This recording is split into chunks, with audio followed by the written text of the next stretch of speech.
Nako, mukhang nagkakalaglaga na at ito ay matapos na hindi po mapayagan si dating Speaker Martin Romualdez na makabiyahe patungo ng Singapore at ito po ay pinigil ni Ombudsman Boyeng Remulla. At ang persepsyon ng lahat mga kababayan ay hindi po ito mangyayari kung hindi po ito nakatimbre sa Malacanang. So yan po ang mga binabanggit dahil sa naman natin dito sa ating bansa na siyempre kapag kaalyado ka ng Pangulo ay makukuha mo yung mga gusto mong makuha, di po ba? Yan po ang realidad dito po sa ating bansa. Pero dito mga kababayan ay marami po agad na nag-isip at nagtaka. Mukhang magkakalaglaga na dahil sa nangyari dito kay dating Speaker Martin Romualdez. At ito ang pinakamatindi. Kung inyo pong napakinggan, yung kanyang pahayag ay meron hong portion doon na parang tila ini-implicate niya na po itong si Pangulong Marcos Jr. Kasi ang binabanggit niya ay ito hong mga sinasabing anomalya dito po sa pondo po ng gobyerno ay ang nag-i-implement po nito ay ang executive branch, yung sangay po ng ehekutibo. Na kung saan, alam naman natin na yan po'y pinamumunuan ni Pangulong Marcos Jr. Ito ang sabi ho niya, that is why command responsibility is far more logically relevant in the executive branch.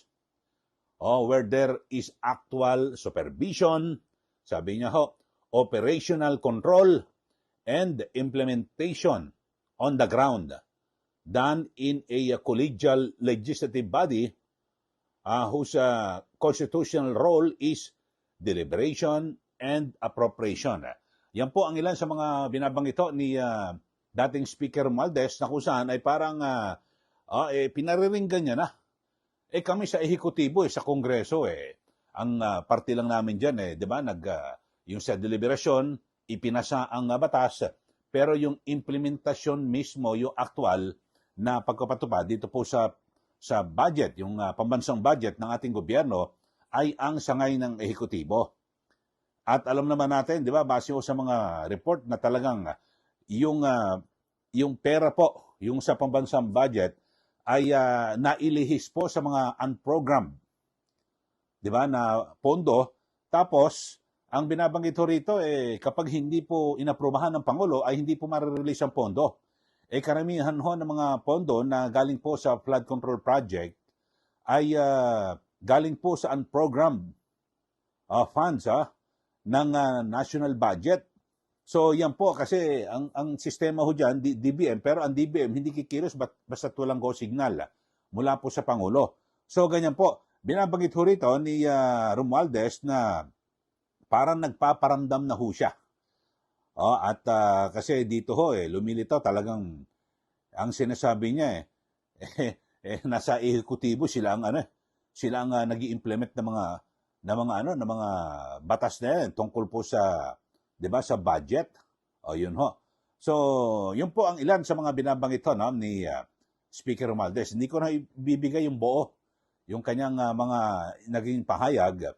Pero ang sabi niya ito pa I know. Ito, sabi niya I know many things. Sinulat ko na lang mga kababayan kanyang mga binabanggit. Sabi niya, I know many things about this current administration and the past administration as well. Ang sabi niya, alam ko marami akong alam sa kasalukuyang administrasyon at sa nakaraang administrasyon. Ayon. Sabi niya, and I say this carefully. If this matter is to be handled as a legal issue, then let it be handled legally, soberly and according to evidence. Ayon. So parang may binabanggit siya, nako, cuidado kayo dahil sa marami akong alam sa kasalukuyang Marcos Jr. administration at maging sa nakarang administrasyon. So parang pwede nating i-interpret ito na marami siyang alam na baho. Dito po. At sabi niya, itong matindi, I will not allow myself to be turned into the scapegoat so that others who are actually accountable can walk away clean. Ayon, I will not be the fall guy for other people's corruption. Ayon, nako. So binabanggit ho ni Speaker Romualdez na hindi raw siya papayag na gagawing parang scapegoat. Siya po ang, kumbaga sana, gagawing kasangkapan para makaligtas yung iba. Na kung saan talagang sila po ay merong pong pananagutan sa batas. So yun po ang binabanggit ho ni Speaker Romualdez. At alam naman natin mga kababayan na talagang ngayon, iba-iba po yung mga reaksyon at mga pahayag patungkol ho rito. At ang sinasabi talagang mukhang nagpaparamdam na ho. Nagpaparamdam na ho at ito ho nga si Romualdez. Sa kung sino man na parang gusto ho siya na gawing scapegoat at parang kumbaga sana isasakripisyo siya. Nako, hindi po siya papayag. So binabanggit po yan ni Speaker Romualdez. So mabigat ho ito. Pero sa kanyang statement, video message mga kababayan, doon ho ay nagmalinis po si Romualdez At bukod sa kanyang pagpaparinig dito po sa sangay po ng ehekutibo na pinamumunuan ni Pangulong Marcos Jr. ay ang binabanggit ho roon ni Romualdez ay ito pong si dating Senate President Chis Escudero at Congressman dating Congressman Zaldico. Parang itinuturo niya na yan lang daw po yung dalawa ang may kagagawan at sinasabing di umano ay nagmaniobra dito po sa budget.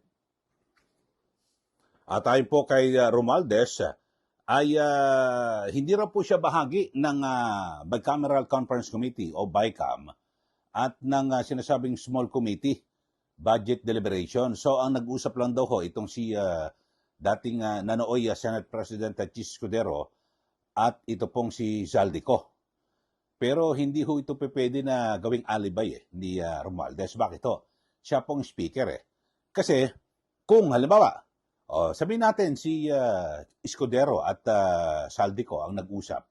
Pero ikaw bilang speaker, ikaw ang pipirma Diba? Halimbawa, BICAM report. Sa panig ng House of Representatives, si Romualdez ang pipirma.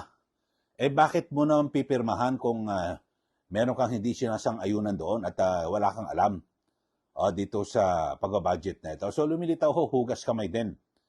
Ito hong si Romualdez dito. At sa bagay, alam niyo naman mga kaubayan, di ba?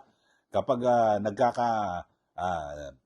kumbaga sa nagkakabistuhan na at nagkakagipitan na, magtuturo na ho ang mga yan di po ba?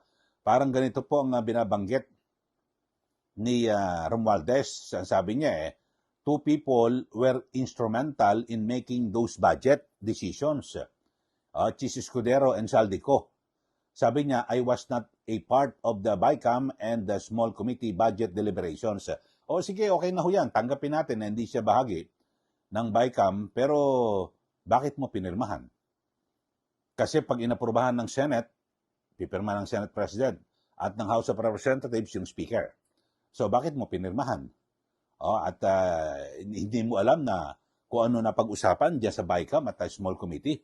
Siyempre, i-update ka ni Zaldico na, boss, etong na nga nangyari. Ganun ba? Baka, ano kaya ang sagot mo? Ano ba tayo dyan? Meron ba tayo dyan? Baka pwedeng ganun maging persepsyon. Boss, meron. Sige, tuloy natin. Pa-approve. Kasi mga kababayan, hindi pa pwede. Hindi ho makakatakas sa pananagutan. Ito pong si Romualdez dito. At siguro, maganda rin yung kanyang punto na yung ehekutibo ang talagang pangunahing nag-implement ng nasabing budget. Siyempre, walang iba kundi si Pangulo Marcos Jr., di po ba? So, ito ho,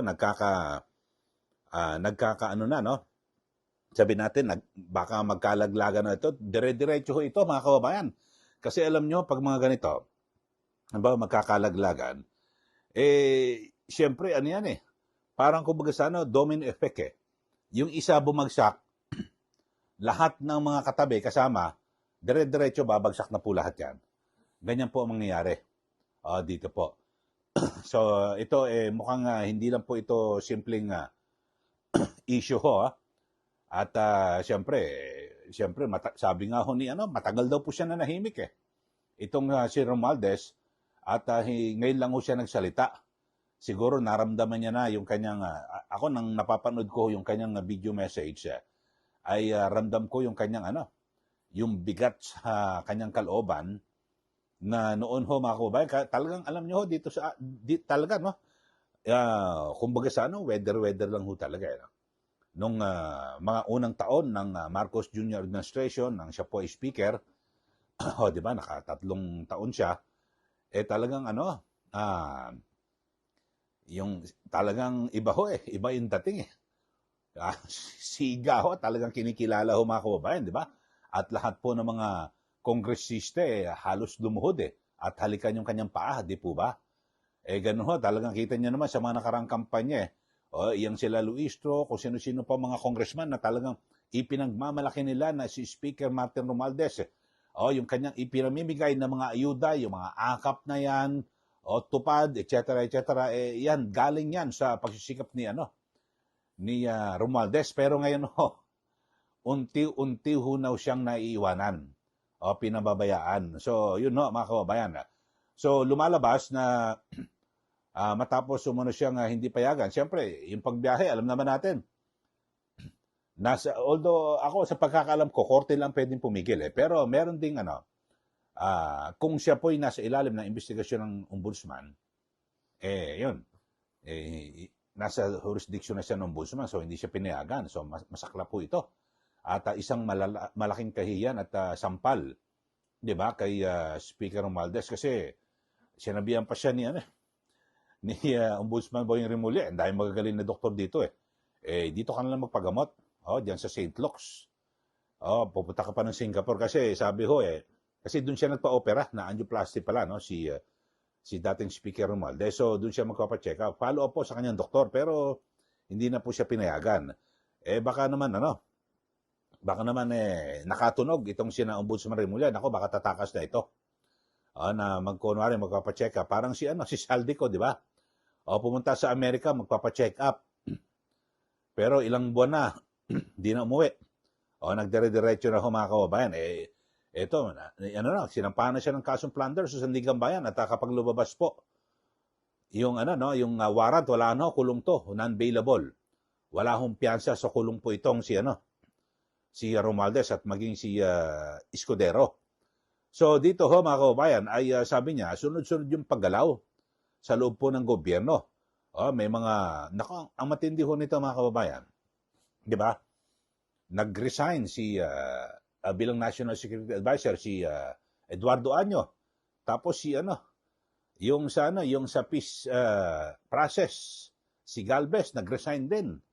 Tapos ito nangyari rin ito mga kababayan, di ba? Itong hindi pagpayag kay kay Romualdez na makabiyahe sa abroad. So, yun lang ho mga kababayan kaya titingnan ho natin kasi alam ko kapag ganyan, domino effect yan. Kapag merong isang itinumba, lahat magtutumbahan yan. Kumbaga sa o kaya ay magtutulakan. Di po ba? Ganun po ang magiging implikasyon nito hong mga pangyayari dito po sa ating bansa mga kababayan at sa ating gobyerno. So, ang matindi ho rito, mga kababayan, ay saan patutungo ang ating gobyerno.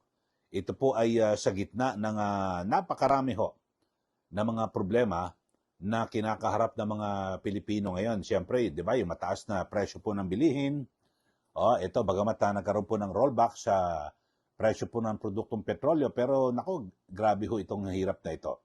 Pero sa aking pananaw ho, mga kaubayan, sige, mag-ano na kayo. Magdamayan na kayo. Kumbaga sa damay-damay na lahat, maglaglagan na kayo. Lahat ng mga nakinabang at kumamkam ng dambong sa pera ng taong bayan, dapat lahat ho kayo makulong. Lahat na. So, idawit nyo na yung mga dapat na idawit at Speaker Romualdez. ito, pagkakataon mo na ito para kahit pa paano makabangon ka. Kasi mga kababayan, may binabanggit, di ba si Saldi ko, hindi raw pwedeng maging state witness. At itong si Speaker Romualdez, ako sa tingin ko pwede kung merong mas mataas pa na silang ituturo at na mastermind. Kasi gano'n naman, hindi naman kinakailangan yung hindi most guilty. Pero kung maituturo ka na mastermind, hindi ka na most guilty, so pwede ka na maging state witness. So, yan ho, mga kababayan. Ako, importante ho rito, mga kababayan, kahit na maglaglagan na ho sila, kahit sino pa dyan, basta't meron po talagang matibay na ebidensya na sila po kumungkam at nandambong sa pera ng taong bayan, sila po makulong na. Di po ba? At kasi sa ngayon, di ba, bagamat siyempre alam naman natin, malapit na po ang 2020 elections, para pag-upo po. At pala rin ho si VP Sara Duterte na siya po ang maging presidente, ang bilis na, andyan na nakalinya na, ito yung mga mandarambong. Isang walis na lang ho, tapos na agad At siyempre, alam niyo naman ho, importante talagang malinis na po ang gobyerno sa korupsyon. Hindi man 100%, mabawasan yung mga malalaki. Yun po importante ho, mga kababayan. Kasi alam niyo ho, pansinin niyo, sa isang gobyerno, sa isang bansa na pag nakita niyo, yung mga politiko nagsisipagyamanan, ano ibig sabihin nun? Napakakurap po ng sistema. At yung mga mamamayan, lalo naghihirap. Ganun po Pero pag nakita mo ang bansa ay yumayaman, tapos yung mga opisyal hindi nagsisipagyamanan tulad po sa Pilipinas, gaganda po. Ibig sabihin ay napakaliit ang ang nangyaring korupsyon sa bansa. Ganun ho yan Yan po ang senyales kapag mayaman mga politiko, matindi ang korupsyon sa gobyerno. Ganun po yan. Kayo ho, masasabi nyo rito, mga kababayan, dito po siya naging pahayag ni dating Speaker Romualdez na ang sabi niya, may paramdam siya. Hindi. Ang nag-implement ng budget yung sangay ng ehekutibo na kung saan yan po yung pinamumunuan ni Pangulong Marcos Jr. At ang sabi niya, si Chis Escudero at si Saldi Colong daw nagmaniobra. Pero, hugas kamayan. Hindi pa pwedeng walang alam dyan si Romualdez. Kasi siya po ang speaker, siya ang pipirma. Hindi po ba? Alam nga naman, napakatalino niyan. Hindi naman pipirma yan kung hindi niya alam ang detalye. Sige, magbigay na po kayo ng comment dito po sa ating channel. At ang pinakatampok natin, laglaga na ba? Ito bang si Romualdez, ilalaglag niya na si BBM? Yun ho. Sige, magbigay na po kayo ng comment dito po sa ating channel. Sa mga bago lang po, subscribe na po kayo at huwag niyo pong kalimutan na i-like at i-share. Sundan niyo rin po yung aking Facebook, Eli Saludara. Maraming salamat. Muli, ito po si Ka Eli. Magandang araw po sa ating lahat.